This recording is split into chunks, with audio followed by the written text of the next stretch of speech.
کرتے ہوئے آپ دیدہ ہو گئے. بولے کہ ان کے والد ایک چوکیدار تھے, وکالت کے لیے آیا تو مجھ سے کہا گیا ہاشم تم کوئی ٹھیلا لگا لو, وکالت تمہارے بس کی بات نہیں. دور سے آتا تھا, بس کا کرایہ تک نہیں ہوا کرتا تھا. جب جونیئر وکیل سامنے آتے تو اپنا پرانا وقت یاد آ جاتا ہے, جب انہیں کوئی ریلیف نہیں دے سکتا تھا تو رات بھر نیند نہیں آتی تھی.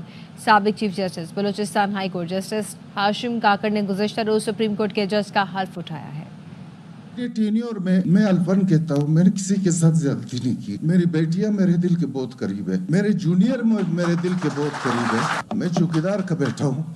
مجھے کہا گیا کہ ہاشم تم جاؤ ریڈی لگاؤ, وکالت تمہارے بس کی بات نہیں ہے. جونیئر بندے کو اگر بینچ کی طرف سے اس قسم کے کلمات کہے جائیں تو وہ خاک وکالت کرے گا. جونیئر میرے سامنے آتا, مجھے اپنے دن یاد آتے ہیں. میں یہاں سے نواکلی تک پیدل جاتا تھا, میرے ساتھ بس کا 1 روپیہ کرایہ تو رات آنے اسٹوڈنٹ کے ساتھ کنسیشن نہیں ہوتی تھی, اور یہاں آ کے مجھے اس قسم کے جملوں کا سامنا کرنا پڑتا ہے. تو جب جونیئر میرے سامنے آتے میرے سر چکرا جاتے ہیں, خصوصاً جب ریلیف اس کو نہ دیتا مجھے رات کو نیند نہیں آتی. مجھے پیار ہے اپنے لوگوں سے. میں الپن کہتا ہوں, میں نے شعوری طور پہ کسی کی انسلٹ نہیں کی ہے. اگر شعوری یا لاشعوری طور پہ مجھ سے کسی کی دل آزاری ہوئی, میں آپ سے معافی چاہتا ہوں.